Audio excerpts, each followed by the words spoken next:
ब्रह्म। नमस्कार मित्रों, हमारे वैदिक परिवार में आपका स्वागत है।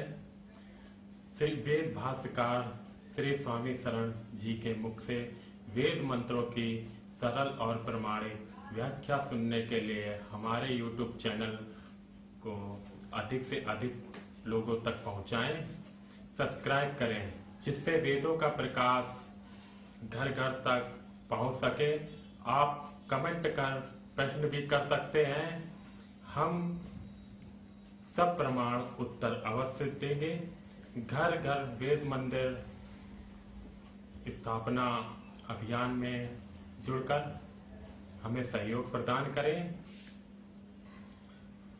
हमारा वेद भाष्य, वेदायन और अन्य वैदिक साहित्य घर बैठे प्राप्त करने के लिए आदेश करें।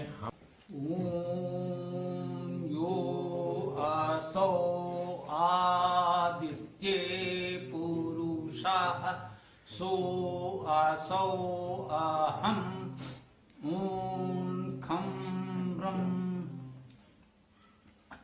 आज हम लोग ऋग्वेद के इंद्र सूक्त में तीसरे मंत्र पर चर्चा कर रहे हैं। ओम यो हत्वा अहिम अरिणात सप्त सिंधून यो गा उदाजत अपधा बलस्य यो अस्मनो अंतः अग्निम जजान संव्रक समत्सु सजना स इंद्रः। अहिका हनन सात सरिता बहाई कि अहिका हनन स्वर दिया सिंधुओं को बल से दबा गान जिसने उठाया जिन्होंने शिला माध्य में अग्नि जन्मा समादान करता वही इंद्र लोगों। इस सूक्त में प्रत्येक मंत्र के अंत में आता है सजना से इंद्रा, वही इंद्र लोगों। हे लोगों, वही इंद्र है जिसमें ये गुण हैं, जिसने ऐसे ऐसे कार्य किए हैं, वह इंद्र है। इस विधा में, इस मंत्र में इंद्र अर्थात परमेश्वर के विषय में बताया जा रहा है। हम जानते हैं इंद्र शब्द का अर्थ है परम ऐश्वर्यवान, परमेश्वर। जो जिसने हत्वा, हनन कर, हन मारना, हनन करना, जिसने हनन किया, अहिम, हनन किसका किया? जो अहि है, अहिम, अहि का हनन। अहि क्या है? आ उपसर्ग है, नहीं। ही धातु है, गति वृद्धि करने के अर्थ में इसे सामान्यतः हम लोग हित कहते हैं। ही धातु से हित बनता है। तो जो अहि है, अहितकारी है, जो हमारे लिए अहितकर है, उसको मारता है। जो हत्वा अहिम, जो अहि को मारता है, अहि को मारकर अरिणात सप्त सिंधून। अरिणात, अरिणात का अर्थ है गतिशील किया, शब्द किया। दो अर्थ हैं। री जाना लेना के अर्थ में है, ऋण धातु का अर्थ शब्द करना और होना भी है। तो अरिणात का अर्थ है गतिमान किया, प्रवाहित किया और शब्द किया, ये अर्थ भी है। जो हत्वा अहिम, जिसने अहि अर्थात अहितकारी का हनन करके प्रवाहित किया, क्या? सप्त सिंधून। सप्त का सामान्य अर्थ हम लोग जानते हैं 7 संख्या है। सप्त सिंधून का अर्थ होगा 7 सिंधुओं को। ये 7 सिंधु क्या हैं? आज भी हम लोग जानते मानते हैं कि इस पृथ्वी पर 7 महासागर हैं। यदि सिंधु का सामान्य प्रचलित अर्थ समुद्र से लिया जाए तो 7 समुद्रों को, 7 महासागरों को ऐसा भावार्थ लिया जा सकता है। क्या वेद की रचना के समय उस अति प्राचीन काल में संपूर्ण पृथ्वी के इन 7 महासागरों की जानकारी उपलब्ध थी? एक आस्था धारणा है कि हमारे उन अनाद ऋषियों को तो सब कुछ जानकारी थी, सर्वज्ञ थे, त्रिकालदर्शी थे। कुछ लोग कहते हैं भूत भविष्य वर्तमान की संपूर्ण जानकारी उन्हें होती थी, बिना कहीं गए एक स्थान पर बैठे हुए वे सब कुछ जान लेते थे। इस आस्था विश्वास के आधार पर तो कुछ भी कहा जा सकता है, सब कुछ जानते थे।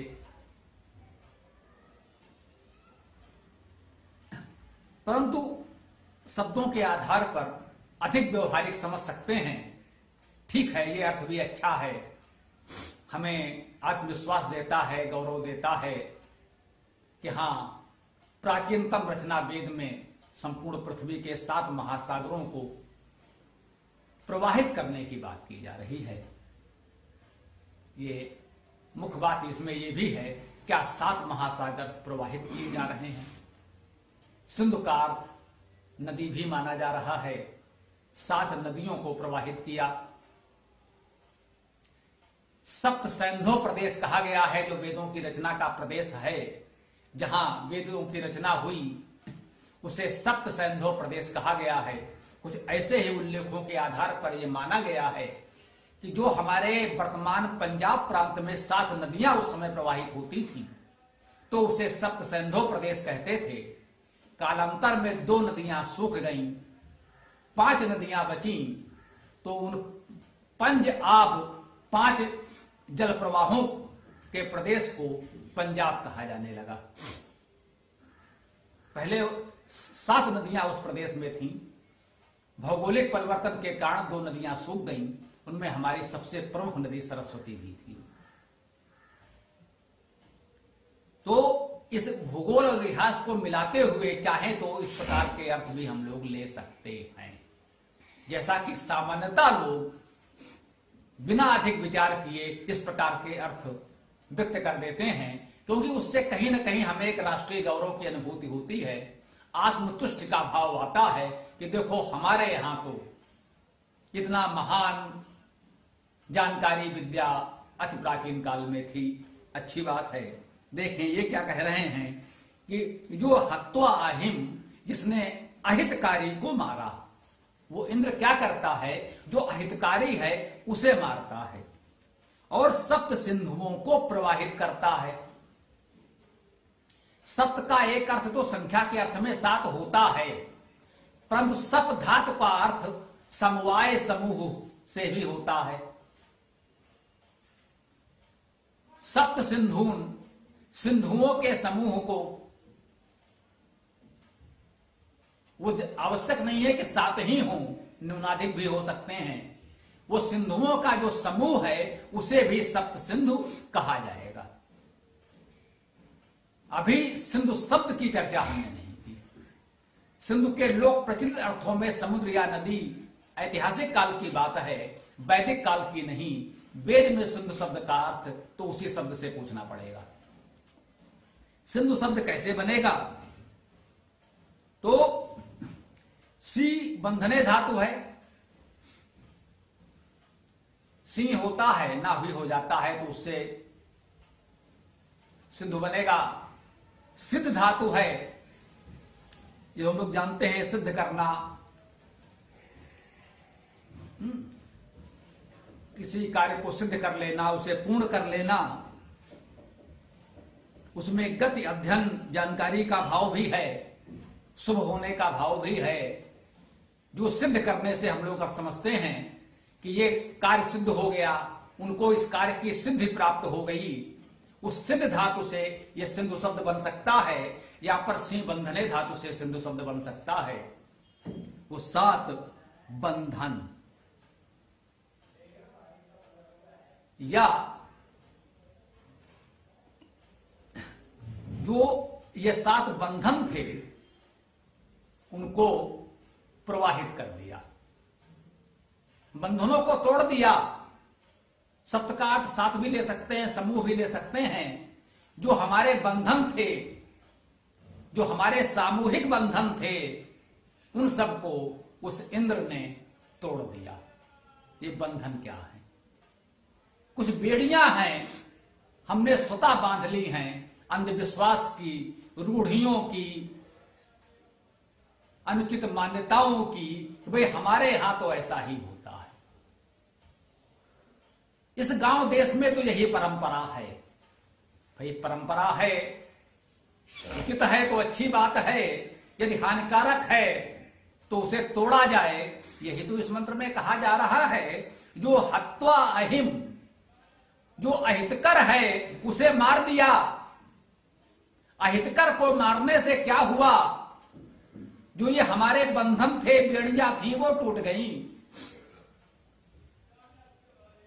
तब तो प्रवाह निकला। संस्कृत का, सभ्यता का प्रवाह तभी संभव हुआ जब अहितकर मान्यताओं को मार दिया जाए।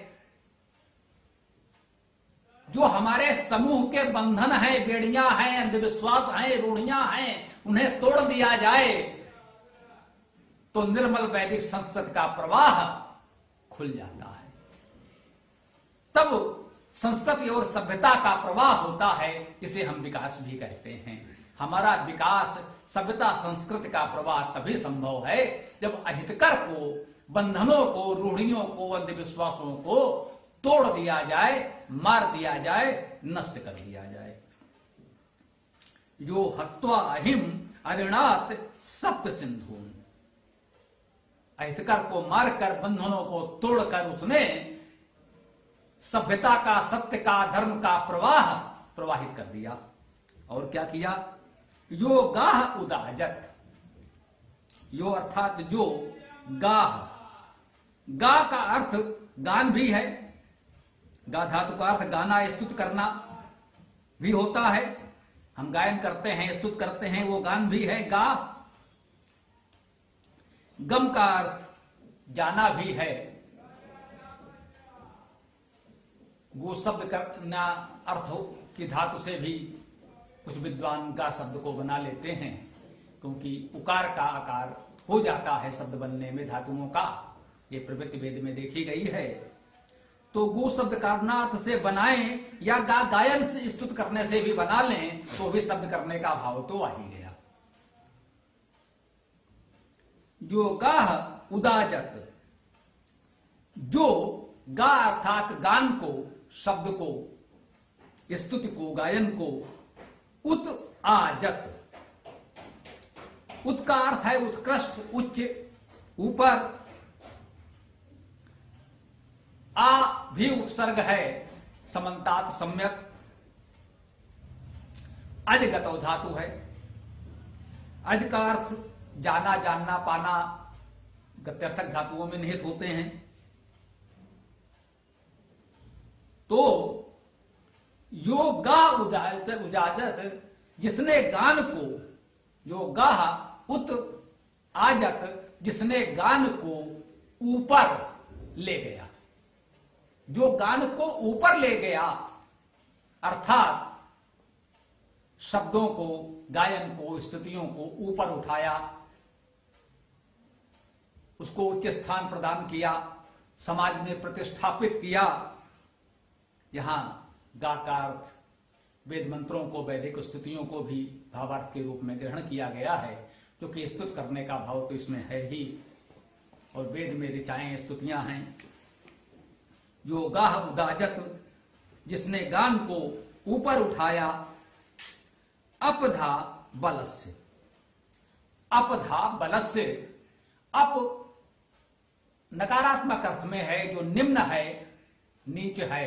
अप धा धारण करना, जो निम्नता को, नीचता को धारण करता है। बलस्य अर्थात बल का, बलपूर्वक जो नीचे ले जाना चाहता है, जिसके विचार, सोच अच्छी नहीं है, जो निम्न विचार का है, जिसकी सोच गिरी हुई है, बल से कहा है बल से बल का। ये नीचता कभी तभी संभव होती है जब बल होता है।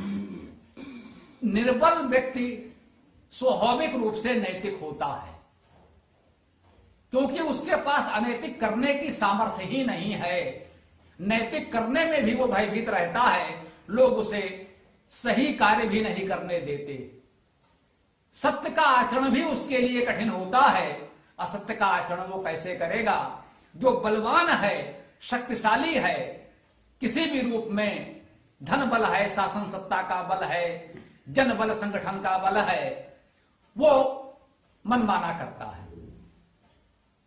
वही इस तरह की सोच रख सकता है कि जो हम चाहेंगे, जो हम करेंगे, वही नीचता पर उतर आता है। जो हम लोग व्यवहार की भाषा में कहते हैं कि वो नीचता पर उतर आया, अपधा बल से, वो बल से ही ऐसा करता है। बल का दुरुपयोग है ये। तो जो बलपूर्वक नीचता करता है, उसको दबाकर, मारकर, उस बंधन को तोड़कर जो गान है, स्तुति है, उसे ऊपर उठाता है, वो इंद्र है, परम ऐश्वर्यवान है। वो परमेश्वर तो हमारा परमात्मा है ही। हमारे समाज के भी जो इंद्र हैं, ऐश्वर्यवान हैं, ये उनका दायित्व भी है।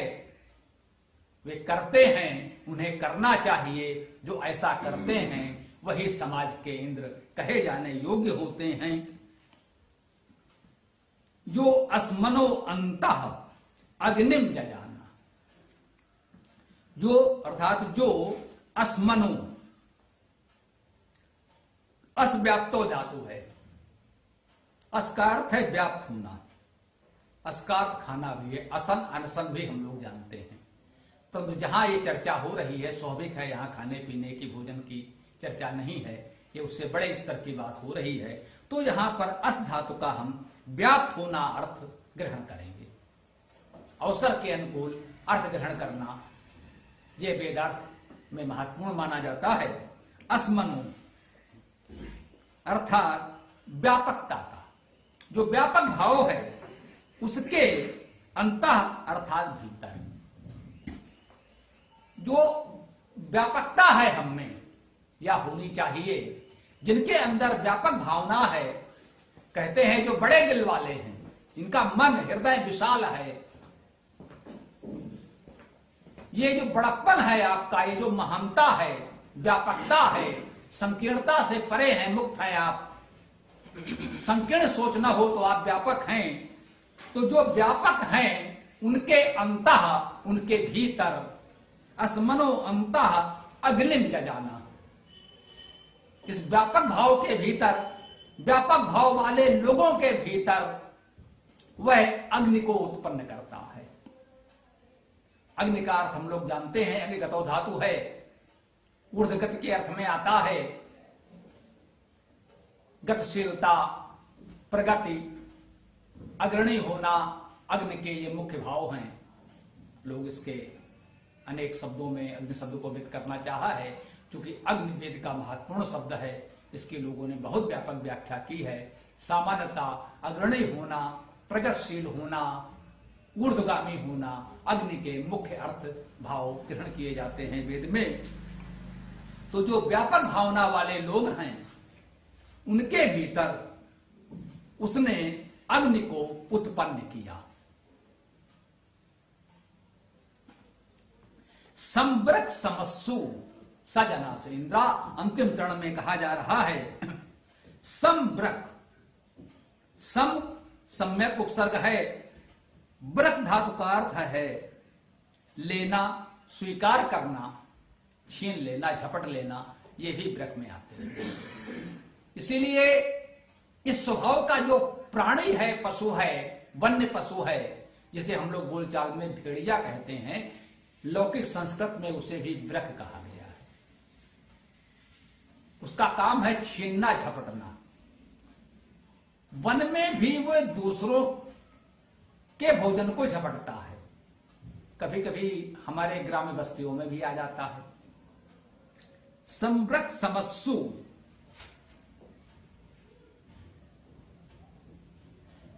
परंतु जब ये कहा गया है वो सम्यक रूपेण आदान करेगा, ग्रहण करेगा, वो छीना झपटी नहीं करेगा। यहां ब्रक का अर्थ है ले लेना, ग्रहण करना। जब वो पाश्विकता में जाता है तो छीनने झपटने का भाव सम्मिलित हो जाता है, परंतु सज्जनों के बीच उचित रूप से ग्रहण करने के अर्थ में ही आएगा।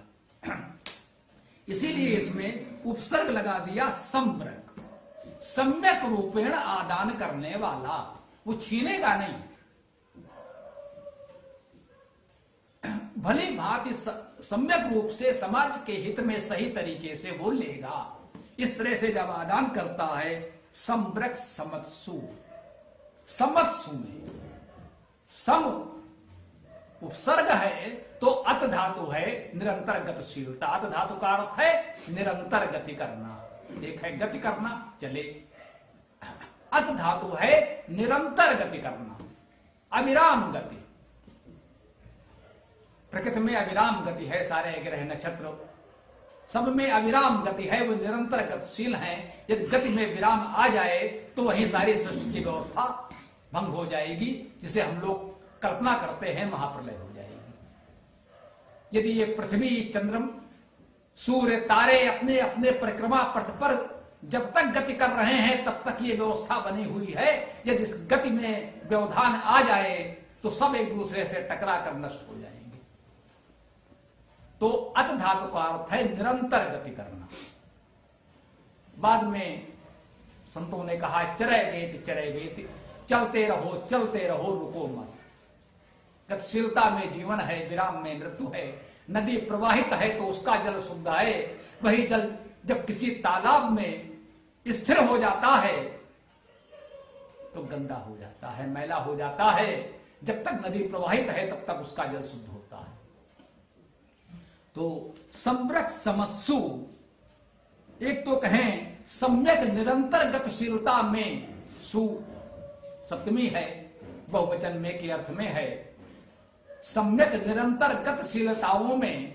और सम धातु का अर्थ है समान रहना, न घबराना, सभी स्थितियों में हम समान रहें, समानता का भाव हो, यह अर्थ भी है। तो समानताओं में, सम्यक रूपेण निरंतर गतिशीलता में और समानता के भाव में वो सम्ब्रक है, सम्यक रूपेण आदान करता है। जब वो समानता के भाव से आदान करेगा, सम्यक आदान करेगा, तो ये समाज के हित में होगा। यहां पर सकारात्मक आदान है, ग्रहण करना है, क्योंकि अहितकारी को तो मारकर ही ये मंत्र प्रारंभ हुआ है, हत्वा अहिम। जो अहितकर है उसे तो मारना है। समानताओं में सम्यक रूपेण आदान प्रदान करना है, ग्रहण करना है, जितना आवश्यक है वो ग्रहण करे। जिनमें ये गुण हैं तो मंत्र कहता है सजना से इंद्र, जिनमें ऐसे गुण हों, हे लोगों वही इंद्र है, वही इंद्र है, वही इंद्र लोगों। सजना से इंद्र, सजना से इंद्र, वही इंद्र लोगों, वही इंद्र लोगों। इंद्र तो वही है।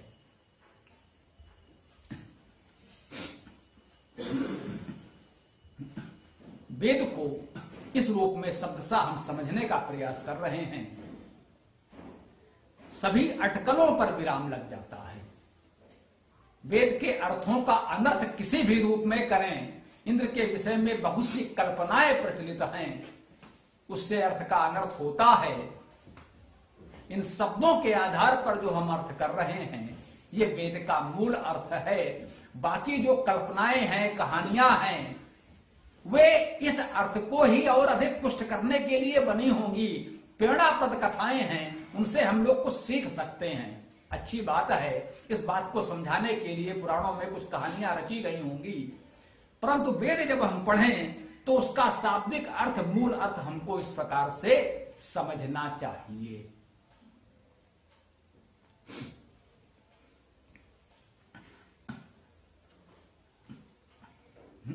मेरा मन है इधर कुछ चर्चा चल रही है, एक बात इस पर कर दें।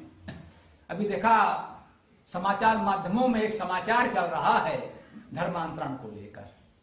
कुछ लोग चिंतित हैं कि हमारे कुछ प्रांतों में ईसाई या मुस्लिम वर्ग के लोग धर्मांतरण करा रहे हैं।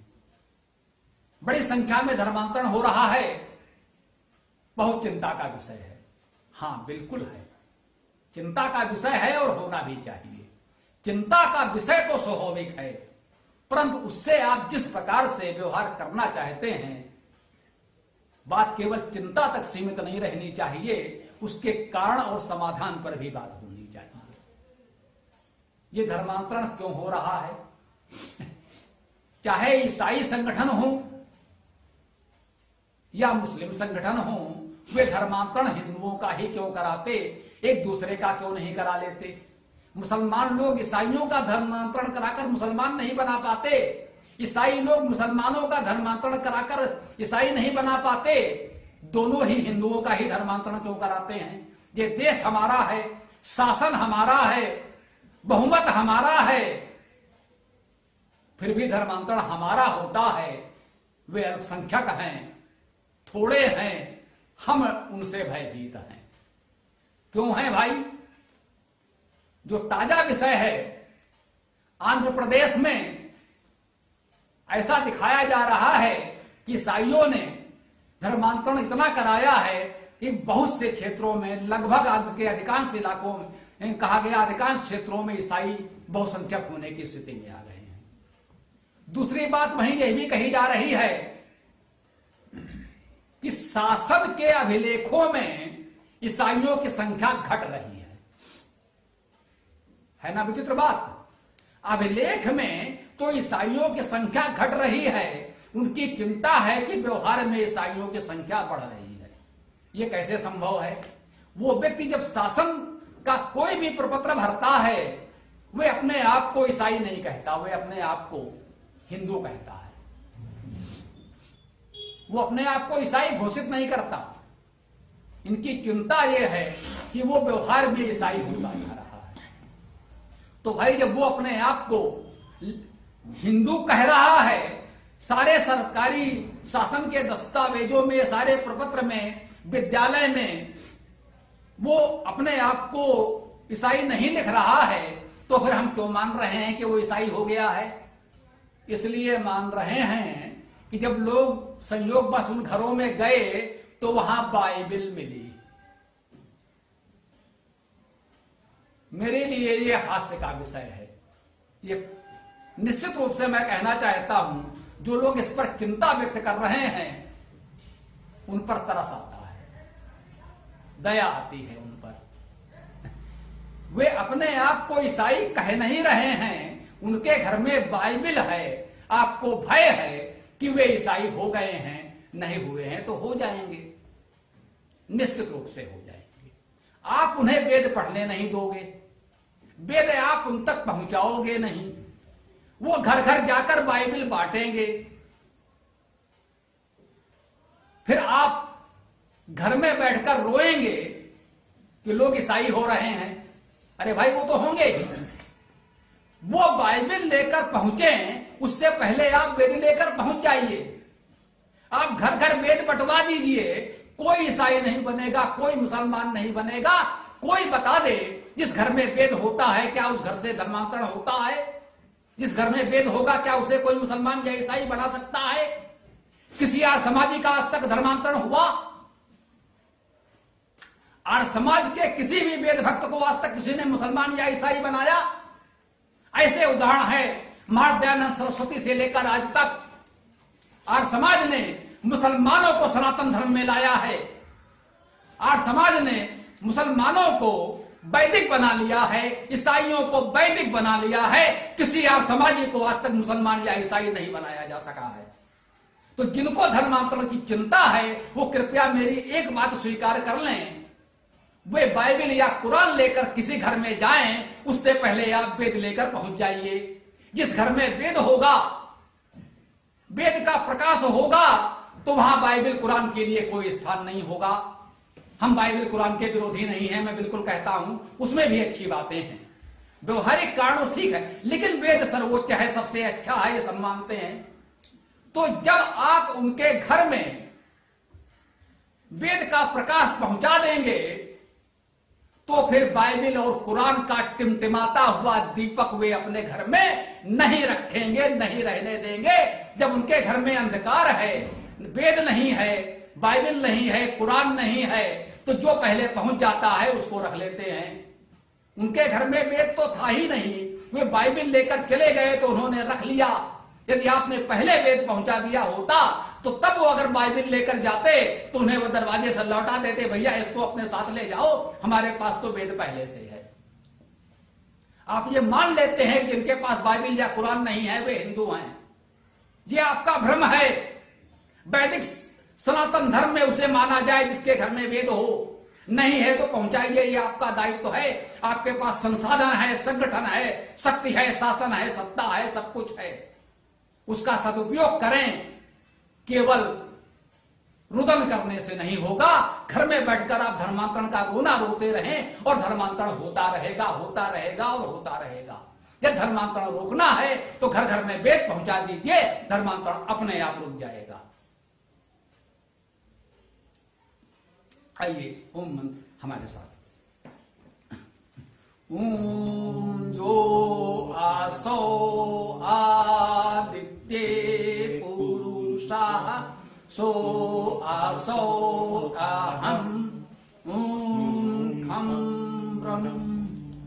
पूरा वीडियो देखने के लिए बहुत बहुत धन्यवाद। कमेंट में अपने विचार अवश्य दें। आपको कोई भी प्रश्न पूछना हो तो कमेंट बॉक्स पर कमेंट कर सकते हैं।